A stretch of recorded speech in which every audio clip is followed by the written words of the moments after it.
Halo, assalamualaikum warahmatullahi wabarakatuh. Kembali kita ketemu di channel ini. Kita akan mereview Matching Fund 2023 dari Ditjen Pendidikan Tinggi, Riset dan Teknologi, Ditjen Pendidikan Vokasi, Kementerian Pendidikan dan Kebudayaan, Riset dan Teknologi Republik Indonesia. Sebelumnya, saya minta kepada semua penonton channel ini untuk subscribe, like, share, dan bunyikan loncengnya supaya kita selalu mendapatkan informasi terbaru dari channel ini gratis. Oke, ini adalah beberapa singkatan yang ada di panduan ini. Dan selanjutnya, seperti pada program sebelumnya, program Matching Fund ini adalah kerangka kebijakan Merdeka Belajar atau Kampus Merdeka dari Kementerian Kebudayaan, Riset dan Teknologi.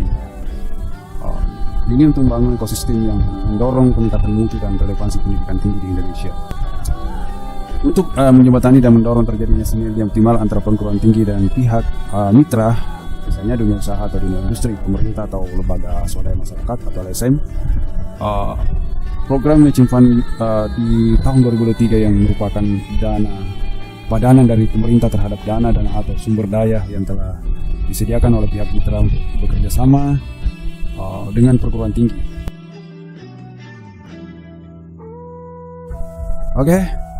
Kita di dalam program Matching Fund 2023 ini lakukan penyesuaian sehingga cakupannya sudah terdiri dari dua, yaitu ada skema A. Skema A ini adalah kemitraan untuk hilirisasi, inovasi hasil riset atau kepakaran. Kemudian ada skema B, yaitu kemitraan dalam pemberdayaan masyarakat atau efisiensi tata kelola pemerintahan. Tujuan dari Matching Fund ini adalah untuk mendorong terjadinya kerjasama yang saling menguntungkan atau biasa dikatakan sebagai win-win collaboration. Khusus untuk skema A, rancangan program dapat diusulkan untuk 2 tahun dengan rasionalitas yang jelas dan kelanjutan pendanaan program pada tahun kedua berdasarkan pada evaluasi capaian tahun pertama. Tujuan berikutnya adalah bagaimana kolaborasi ini bisa saling menguntungkan antara perguruan tinggi yang merumuskan dan merencanakan program serta adanya komitmen dari pihak mitra untuk menyediakan sumber daya yang dibutuhkan untuk merealisasikan kerjasama sebagaimana disebutkan di atas. Kemudian mitra merupakan pihak dunia industri atau BUMD, NGO, pemerintah daerah, BUMN dan lain-lain berinvestasi dalam bentuk dana in cash atau in-kin untuk melaksanakan program Matching Fund bersama dengan insan perguruan tinggi sekaligus sebagai penerima manfaat ini antara lain industri rumah tangga, usaha mikro dan tentu saja masyarakat. Kapasitas dan kepakaran insan perguruan tinggi ditandai dengan adanya rekam jejak dan bukti pengakuan atas seluruhan penelitian, karya-karya kepakaran lain yang relevan berupa publikasi atau hak kekayaan intelektual atau bentuk lain yang sebelumnya sudah dihasilkan. Selanjutnya adalah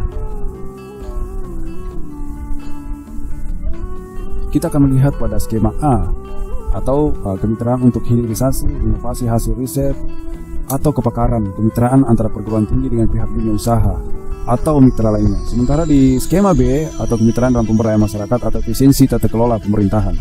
Ini bentuk kemitraan yang berupa pemanfaatan kepakaran yang dimiliki perguruan tinggi untuk pemberdayaan atau pengembangan potensi masyarakat atau kebijakan pemerintah di sektor publik. Ini untuk mendorong peningkatan kesejahteraan masyarakat atau peningkatan mutu pelayanan sektor publik atau efisiensi tata kelola pemerintahan. Adapun mitra yang dapat dilibatkan antara lain institusi pemerintahan, lembaga swadaya masyarakat, atau mitra lainnya.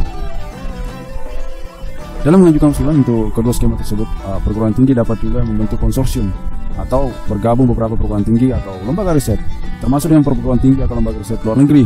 Akan tetapi mitra dalam kemitraan ini harus berbentuk badan hukum. Pembiayaan untuk program Matching Fund juga mencerminkan kerjasama antara Kemendikbudristek dan mitra dengan proporsi pembiayaan dari mitra tidak lebih kecil dari pembiayaan Kemendikbudristek atau minimal 1:1. Kriteria penilaian proposal awal atau pitching yaitu signifikansi manfaat inovasi dalam hal mereka cipta, standarisasinya bobotnya 40%. Kriteria ini dinilai dari pasar khusus untuk skema. Kemudian kapasitas pengusul bobotnya 30%, kemudian komitmen mitra bobotnya 30%. Lalu kemudian kriteria penilaian proposal yang lengkap itu kalau sudah lulus pitching nih.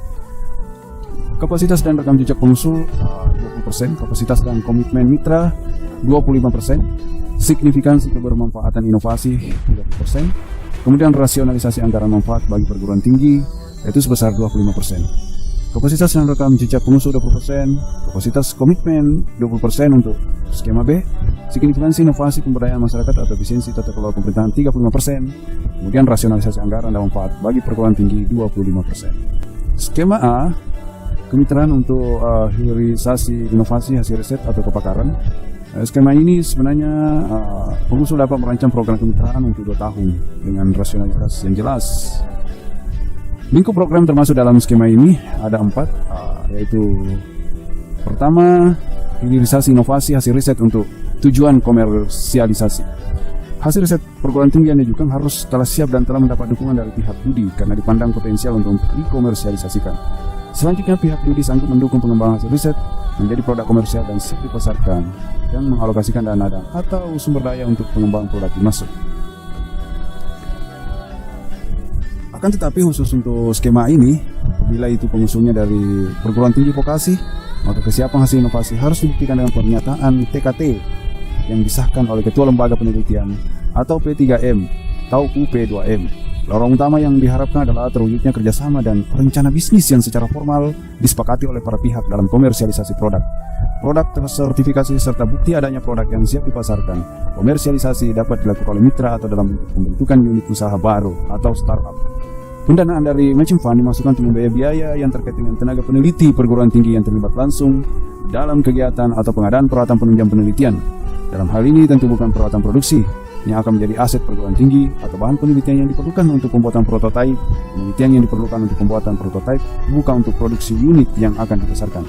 Produksi skala terbatas untuk validasi skala industri, sementara pendanaan biaya yang terkait dengan pelibatan tenaga dari pihak studi atau peralatan sertifikasi produk atau izin edar bahan produksi untuk keperluan komersialisasi sepenuhnya ditanggung pihak studi atau mitra.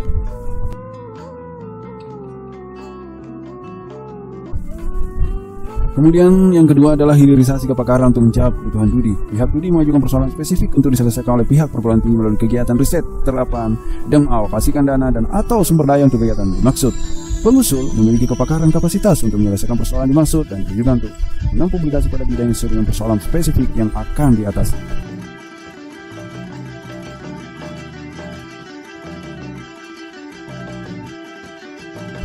Jadi ini nanti harus ada kesepakatan antara kedua pihak. Kemitraan semacam ini dapat dijamin sebagai pendanaannya melalui matching fund.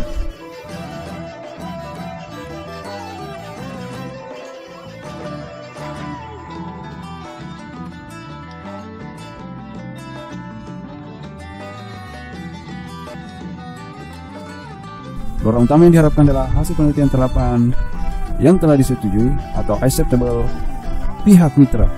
Dalam hal kegiatan penelitian direncanakan untuk dilakukan secara multi-year, maka luaran berupa hasil penelitian tahun pertama atau interim results yang telah disetujui pihak mitra.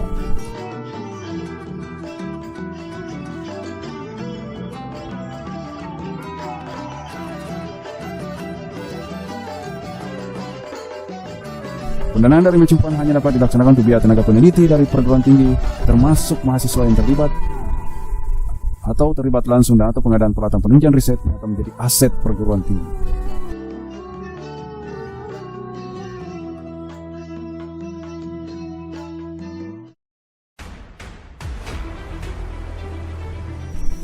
Kemudian yang ketiga adalah pengembangan produk inovasi bersama studi mitra inovasi. Program ini dimasukkan untuk memenuhi kebutuhan nasional dalam menjawab tantangan baru, emerging challenge, berupa pengembangan produk baru melalui kerjasama antar perguruan tinggi dan mitra studi.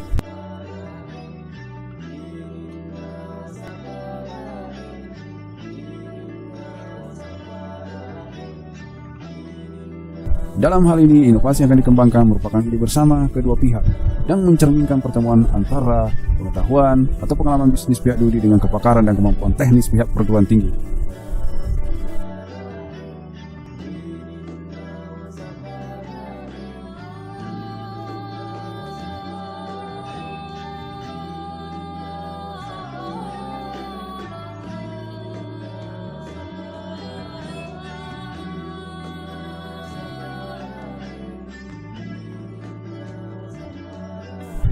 Kemudian yang keempat adalah peningkatan TKDN atau produk substitusi import melalui proses reverse engineering.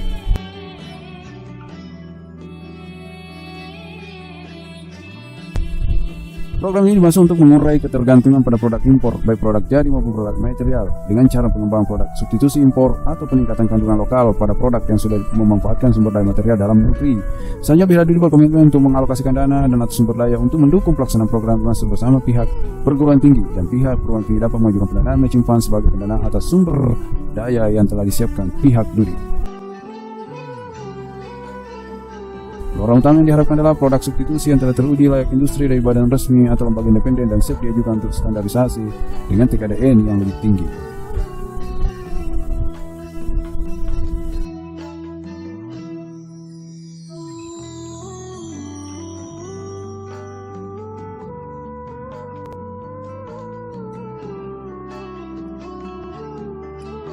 Nah, sekarang ini kita ada di skema B, kemitraan dalam pemberdayaan masyarakat atau efisiensi tata kelola pemerintahan. Ada dua kategori program yang masuk dalam skema ini, yaitu pertama, penyelesaian persoalan yang ada di masyarakat. Penyelesaian persoalan yang dimaksud dapat berupa peningkatan ekonomi, kesehatan, tahanan pangan, dan lain-lain melalui inovasi yang telah dimiliki oleh perguruan. Luaran utama yang diharapkan adalah program inovasi yang telah dilaksanakan dan adanya bukti keefektifan program atau proof of concept. Termasuk dalam kategori ini adalah program penguatan industri rumah tangga atau usaha mikro. Termasuk juga kegiatan-kegiatan budaya, pelestarian budaya, deradikalisasi, dan lain-lain sebagainya. Pendanaan dari matching fund dapat digunakan untuk biaya tenaga pelaksana dari perguruan tinggi, dosen, teknisi, atau mahasiswa. Untuk pendampingan alih teknologi, pengadaan peralatan penunjang pembuatan prototipe atau perwarupa yang akan menjadi aset perguruan tinggi atau bahan yang diperlukan untuk pembuatan prototip. Lalu kemudian yang kedua adalah penyelesaian persoalan yang ada di institusi pemerintah. Kepakaran yang dimiliki perguruan tinggi dapat diarahkan untuk peningkatan kualitas dan efisiensi layanan pemerintah untuk mengatasi isu-isu krusial secara rasional. Termasuk dalam kategori ini adalah pelaksanaan riset kebijakan atau policy research atau pengembangan sistem pendukung penyelenggaraan administrasi atau layanan pemerintah yang kesemuanya ditujukan untuk peningkatan efisiensi tata kelola pemerintahan. Kemudian yang bisa berupa standar, norma, standar, peraturan, dan kebijakan biasa disingkat dengan NSPK. Luaran dari kegiatan ini adalah hasil riset kebijakan atau policy research yang sudah disetujui atau endorse oleh pemerintah, model layanan pemerintah, sistem layanan tata kerja pemerintahan, draft peraturan, standar, dan sejenisnya. Pendanaan dari MF dapat digunakan untuk biaya tenaga peneliti, tenaga ahli dari perguruan tinggi, pengembangan sistem survei, dan uji publik dalam penyusunan NSPK. Pengusul harus memiliki pengalaman dalam menyelesaikan permasalahan. Baik pada skema A maupun B, perguruan tinggi pengusul dapat juga membentuk konsorsium dengan beberapa perguruan tinggi atau lembaga riset, termasuk dengan perguruan tinggi atau lembaga riset luar negeri. Dudi sebenarnya dimaksud juga dapat berupa multinational company yang kantor pusatnya berada di luar negeri, kegiatan perguruan tinggi atau lembaga riset luar negeri, atau kemitraan dengan MNC yang akan menjadi nilai tambah dalam penilaian seleksi proposal.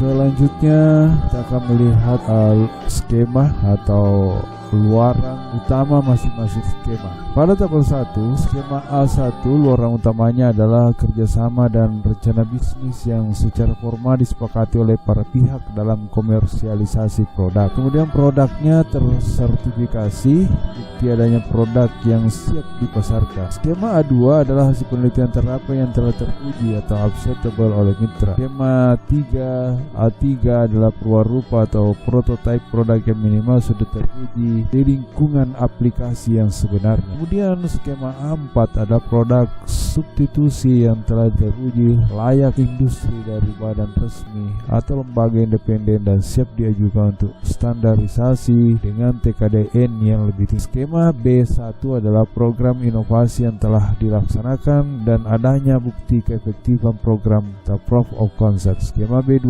hasil riset kebijakan atau policy brief yang sudah disetujui dan oleh pemerintah, model layanan pemerintah, sistem layanan tata kerja pemerintah, draft peraturan, standar dan sejenisnya. Selain luaran di atas, pengusul diputuskan menetapkan luaran tambahan seperti publikasi, hak kekayaan intelektual dan sejenisnya sesuai kegiatan yang dirancang. Oke, selanjutnya kita melihat bagaimana persyaratan untuk menjadi pengusul. Di sini pengusul memiliki dua persyaratan, satu persyaratan umum, yaitu persyaratan seperti dosen pengusul memenuhi persyaratan berasal dari perguruan tinggi dalam negeri, Direktorat Jenderal Pendidikan Tinggi, Riset dan Teknologi atau Direktorat Jenderal Pendidikan Vokasi, memiliki nomor induk dosen nasional atau IDN atau nomor induk dosen khusus atau IDK, kemudian terdaftar di KDRK dan tidak sedang studi lanjut atau kegiatan akademik seperti akademik, research, postdoc dan lain sebagainya. Dua, pengusul tidak memiliki afiliasi atau hubungan keluarga dengan mitra perguruan tinggi. Pengusul tidak dalam status pembinaan, telah terdaftar di KDRK. Pengusul hanya boleh mengajukan satu judul proposal sebagai ketua tim pengusul dan satu judul proposal sebagai anggota tim pengusul. Kemudian 2 judul proposal sebagai anggota tim pengusul.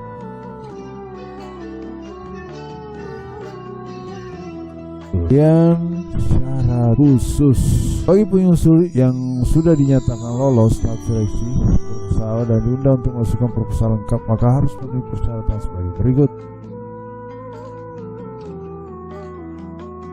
Pernyataan komitmen pendanaan dari mitra dengan komposisi sesuai dengan skema yang dipilih dengan dijelaskan pada bagian pendanaan dari mitra. Kemudian pernyataan kesanggupan pimpinan perguruan tinggi menugaskan unit pengelola matching fund untuk melakukan monitoring dan evaluasi internal. Yang ketiga, khusus untuk pengusul vokasi, kesiapan hasil inovasi skema A1 harus dibuktikan dengan pernyataan TKT yang disahkan oleh Ketua Lembaga Penelitian atau PP3M UP2M. Nah, kita sekarang beranjak di persyaratan menjadi seleksi untuk proposal KDRK.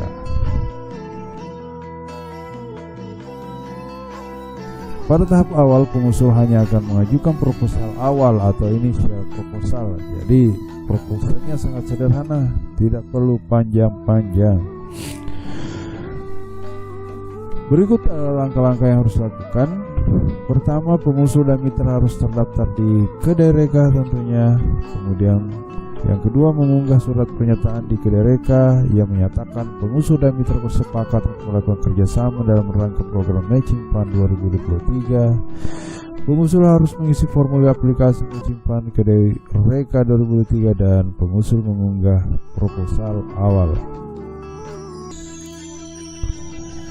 Kemudian ada mekanisme proses seleksi, yaitu beberapa batch dan beberapa seleksi. Setiap batchnya sebagai berikut: evaluasi administratif, kemudian evaluasi kelayakan proposal awal atau pitching, selanjutnya evaluasi administratif proposal yang sudah lengkap, kemudian evaluasi proposal lengkap, kemudian verifikasi kelayakan program dan anggaran.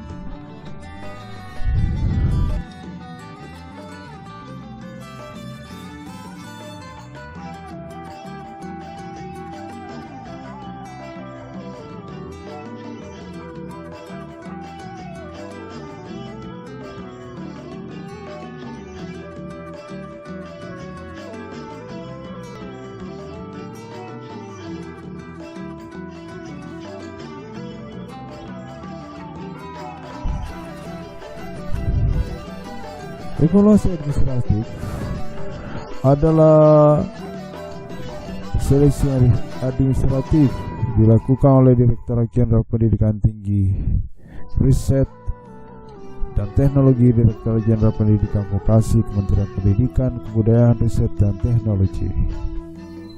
Kemudian evaluasi kelayakan proposal awal atau seperti tadi mengatakan sebagai pitching. Evaluasi kelayakan perusahaan dimasukkan untuk menilai manfaat, prospek dan kelayakan dari inovasi reka cipta yang diajukan. Pada proses evaluasi kelayakan, substitusi utama dari usulan program harus dapat dipresentasikan oleh pengusul dalam waktu yang singkat dan akan dinilai kelayakannya oleh tim reviewer. Proposal awal yang lolos pada tahap ini akan direkomendasikan untuk menyusun proposal lengkap atau full proposal. Berikut rencana RAB dan diunggah ke sistem Kedareka paling lambat 15 hari sebelumnya tanggal lolos pitching. Kriteria seleksi yang digunakan pada tahap ini dijelaskan pada bagian kriteria seleksi proposal pada saat pitching. Pengusul dan mitra wajib hadir baik secara luring maupun daring. Kemudian yang ketiga adalah evaluasi administratif proposal lengkap. Seleksi administratif dilakukan oleh Direktur Jenderal Pendidikan Riset dan Teknologi dan Direktur Jenderal Pendidikan dan Vokasi Kementerian Pendidikan Kebudayaan Riset Teknologi. Pada tahapan ini pemenuhan persyaratan administrasi untuk proposal lengkap dengan ketentuan di dalam panduan pengusulan program Matching Fund tahun 2023. Kemudian evaluasi proposal lengkap. Pada tahapan ini proposal lengkap akan dievaluasi oleh Desk Evaluation dari tim reviewer untuk menilai kapasitas dan rekam jejak pengusul, kapasitas komitmen mitra, signifikansi inovasi yang diusulkan sesuai dengan skema yang dipilih, kelayakan implementasi dan kewajaran anggaran dari program yang diusulkan. Yang kelima adalah verifikasi kelayakan program dan anggaran.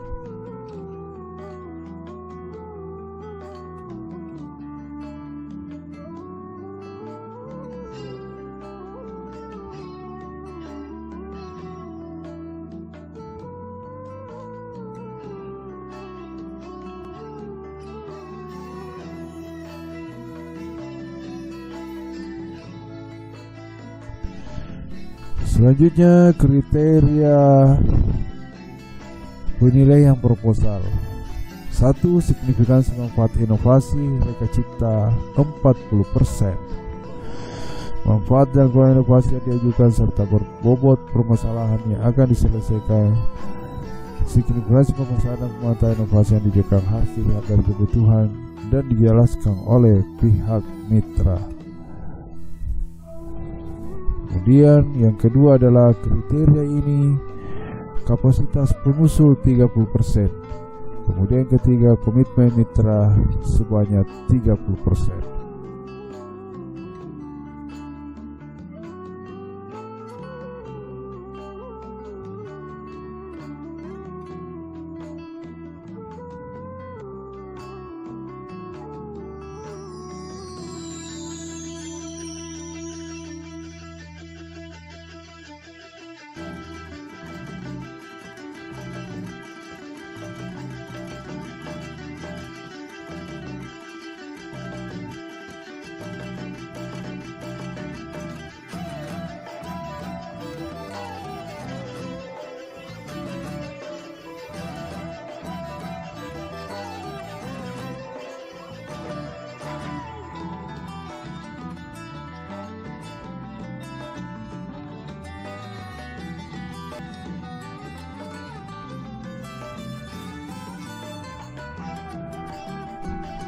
Selanjutnya pada tahap seleksi atas proposal yang sudah lengkap ada dua. Yang pertama adalah kemitraan untuk hilirisasi inovasi hasil riset kebakaran, kapasitas dan rekam jejak pengusul bobotnya 20%, kemudian kapasitas dan komitmen mitra 25%, signifikansi dan kebermanfaat inovasi 30%, serta rasionalisasi anggaran dan manfaat bagi perguruan tinggi 25%.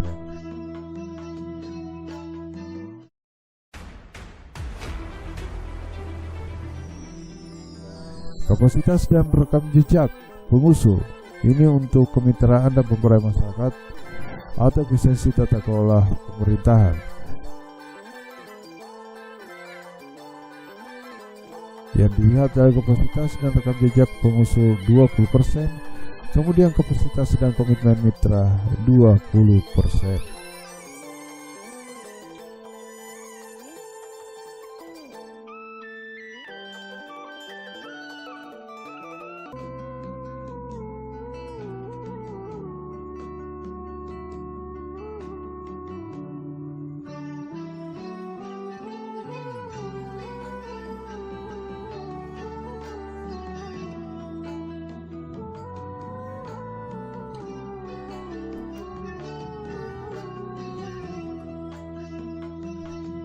Dan selanjutnya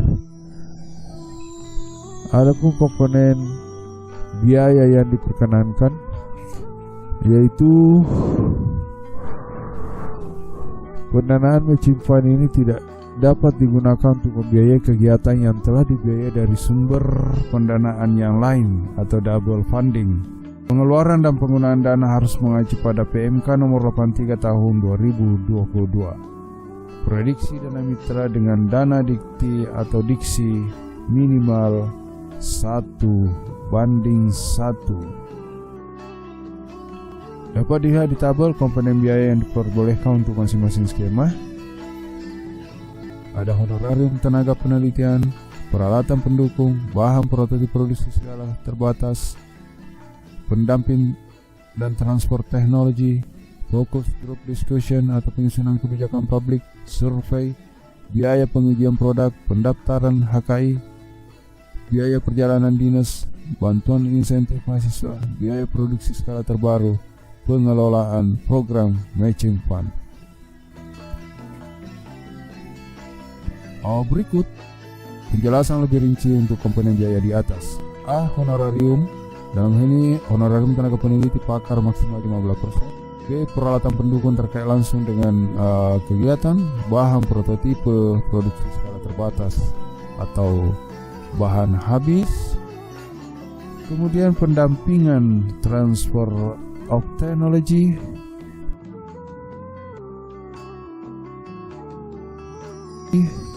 Fokus discussion atau GD.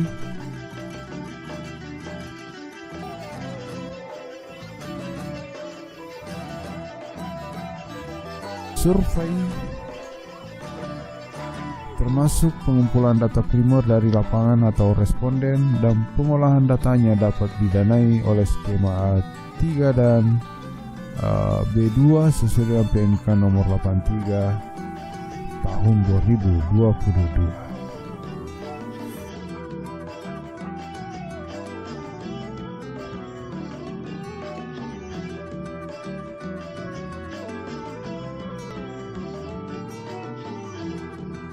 Kemudian biaya pengujian produk,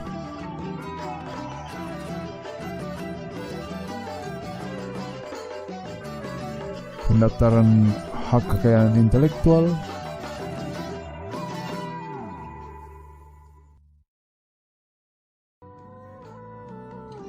biaya perjalanan dinas,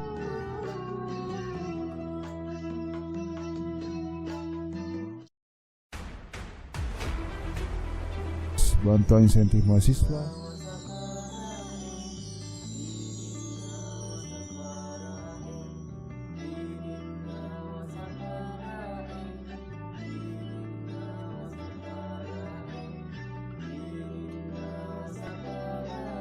biaya produksi skala terbatas,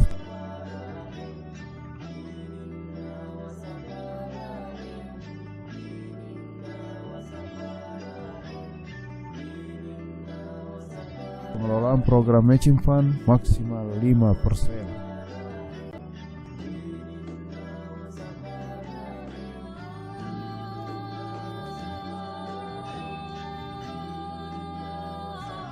Nah, kita akan lihat pendanaan dari mitra.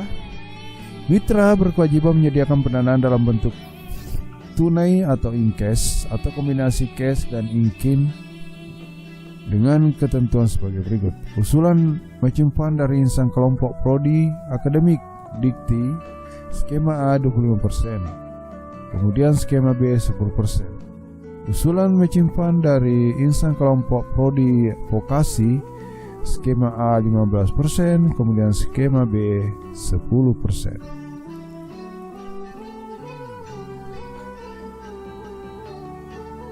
Inkes dari pendanaan mitra adalah dana kontribusi yang diberikan oleh mitra dalam bentuk dana tunai.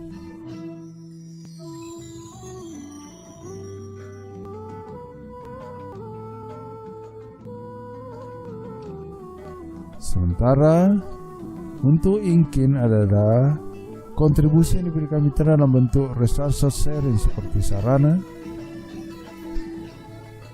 prasarana dan atau SDM atau semua resources yang mendukung kegiatan matching fund.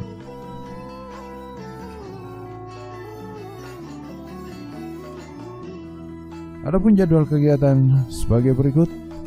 Jadi pengumuman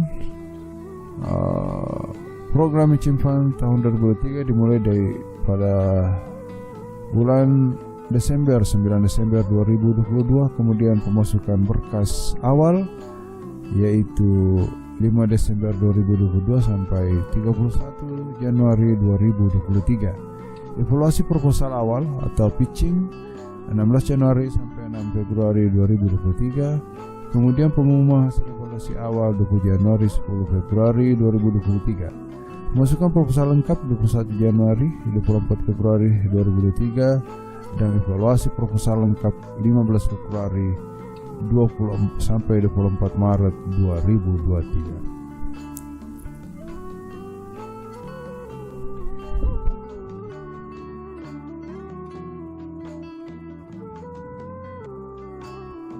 Kemudian kita akan melihat proposal awal itu adalah perumusan masalah. Ini tidak perlu panjang-panjang, inovasi yang dihasilkan tidak manfaat dan dampak. Kemudian format untuk usulan proposal lengkap. Ini sudah bisa dilihat atau dengan mengklik ke direka.id dan misalkan proposal sudah dapat menggunakan gambar, diagram dan teknik-teknik penyampaian lain sehingga dapat mengkomunikasikan gagasan dari penyusul. Proposal halaman untuk bab 1 dan bab 2 maksimal 9 halaman. Proposal ditulis dengan font Arial body dengan ukuran font 11, satu spasi dengan ukuran dokumen atau kertas A4.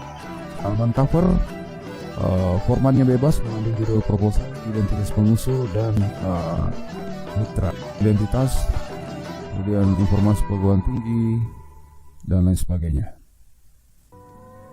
Oke. Program ini adalah program yang diharapkan memberikan manfaat yang besar baik kepada mitra maupun kepada perguruan tinggi sehingga tercapai win-win collaboration. Karena itu jika ada hal-hal yang bersifat pelanggaran hukum, maka silakan laporkan di tim Sabar Pungli. Di sini ada alamat email yang bisa dituju. Jika bukti-bukti sudah mencukup, maka tim Sabar Pungli akan segera bertindak. Oke, demikian review program Matching Fund 2023 kali ini. Semoga informasi ini cukup untuk membuat Anda semua menyusun program proposal dengan ide-ide dan yang sudah teruji bisa bermanfaat untuk semua. Sampai jumpa, salam sehat untuk semuanya.